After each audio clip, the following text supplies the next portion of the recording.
You don't care how people feel about the ritual.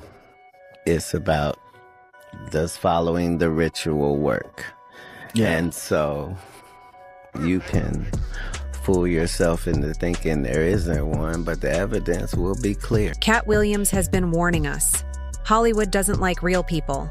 The ones who get the attention are the fake ones, the people who always say yes, and the ones who let others control them. But the people who stay true to their values get pushed aside like trash. That's exactly what Katt was trying to say happened to 90s legend Larenz Tate.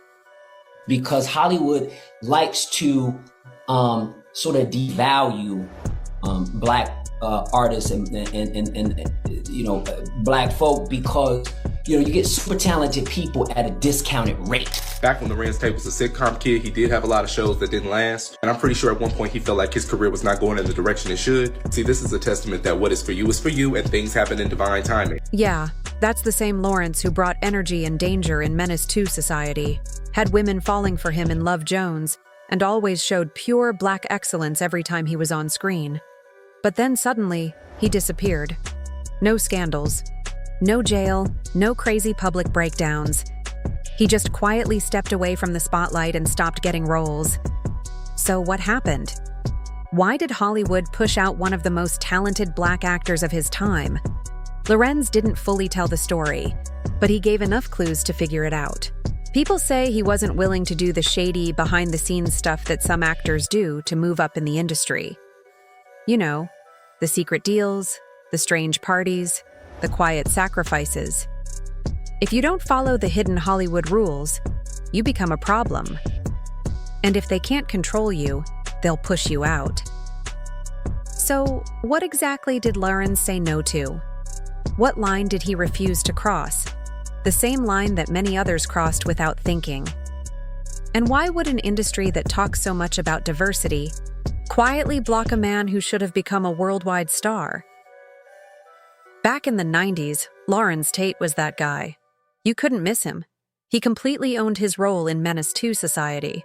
The real deal is we don't own any platform the way we should. There's a few black-owned platforms, but we don't have a lot of outlets. We don't have as many. So we're not sort of governing over these entities or these corporations. Like when I be like, oh, these guys are wearing dresses.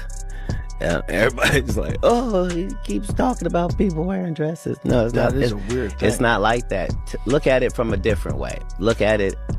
Show me one person that ever wore a dress in Hollywood unsuccessfully. Lauren was a bold, trigger-happy OG who had nothing to lose. Then he completely changed things up in Dead Presidents, showing real, deep feelings as a war veteran who became a robber. And we can't forget Love Jones. Lauren had women falling for him. He played the cool, poetic Darius Lovehall like it was made for him. Lauren wasn't just another Hollywood actor. He was our star, and the culture truly loved him. People respected him, women really liked him, and he never did anything to embarrass himself or his community. There were no scandals, no attention-seeking, just pure talent and class. Lauren was simply doing what he was best at, acting with all his heart and doing it like a true professional.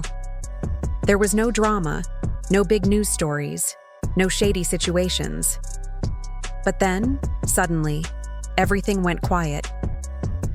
One moment, he was on his way to becoming Hollywood's next big star, and the next, it was like someone turned off the sound on his whole career. That's what makes it so strange. Usually when a star fades away, there's a scandal, a breakdown, rehab, lawsuits, or some huge public failure. This is something I've been working on. It's new. I call it a blues for Nina. Ooh. Is that a smile me put on your face, child? Until we get in the position of being gatekeepers, if we're not in the room, if we don't have a green light vote, it's not getting done.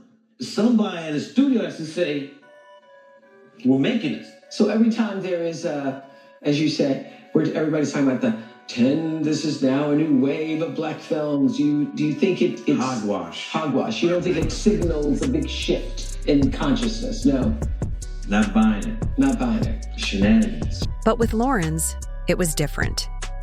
He didn't crash. He didn't mess up. He just slowly faded away from the big stage, like someone made a quiet decision to move him out of the spotlight.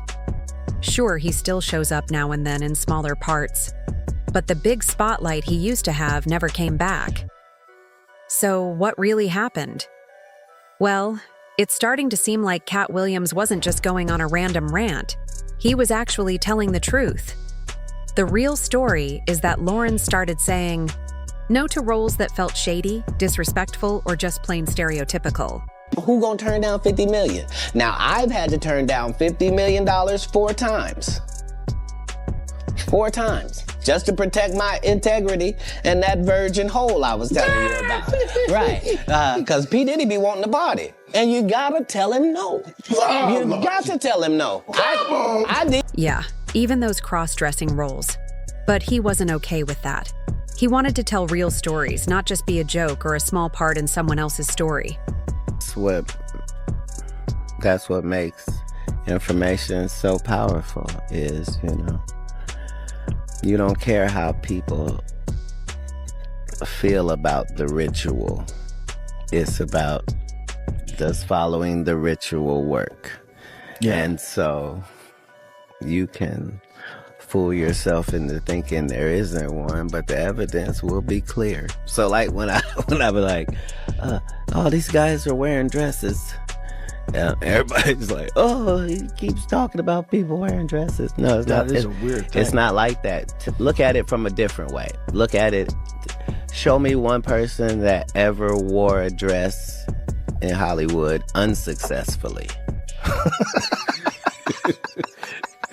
That's how you understand what a ritual is. In Hollywood, if you say no too many times, they just stop calling you completely. And honestly, this business doesn't really like black men who are clean, confident, know their value, and don't beg for approval. That makes people uncomfortable. 20 years ago, I knew that transgenders was going to be a thing. It wasn't because I was a prophet. It's just I had gotten so much information that I understood that things are secular. So I understood that the earliest I had seen that word transgender was Baphomet, the transgender. And so I knew that in the ritual of Baphomet, the transgender, to show allegiance to him, you had to kiss his ass ring. Really? And it said both of those things. So I knew that both of those things would become popular in the future. But Katt took things even further. He started saying these so-called rituals were actually connected to something spiritual.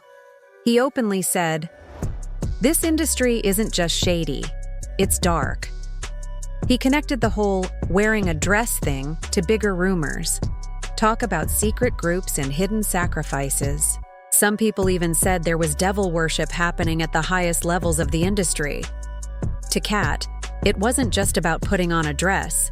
It was about giving in, about letting a bigger, more powerful force control you, something much bigger than just making movies. Now look at Larenz. He had it all. Talent, good looks, respect, and a clean image. But he didn't make that final step. Not because he couldn't, but because he chose not to. Larenz even gave clues in interviews that he didn't fall off. He walked away on purpose. He stepped away from the madness and refused to sell, out just to stay famous. But here's the big twist. Larenz didn't just leave Hollywood's shady system. He started speaking out. He said things that made people in the industry very uncomfortable. He called out issues that most black actors are too scared to even mention, like the unfair pay gap. Even though Hollywood loves to talk about diversity and fairness, Larenz said, black actors still get paid less, and it's not because of talent.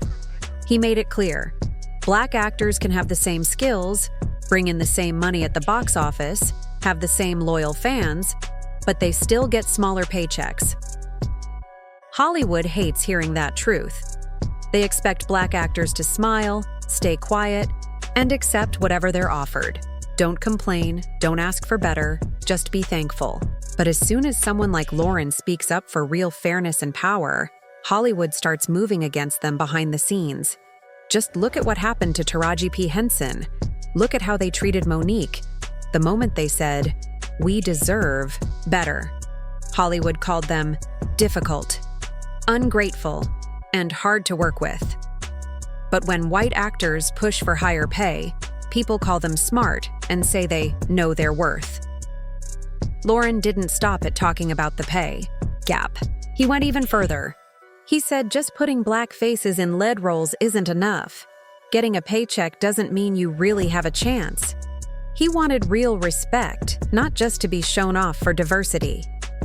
That kind of honesty shakes the whole system, and Hollywood doesn't like that at all. The real problem isn't just who's in the movies. It's about who's making the decisions, who's in charge, and who gets to decide what stories are told.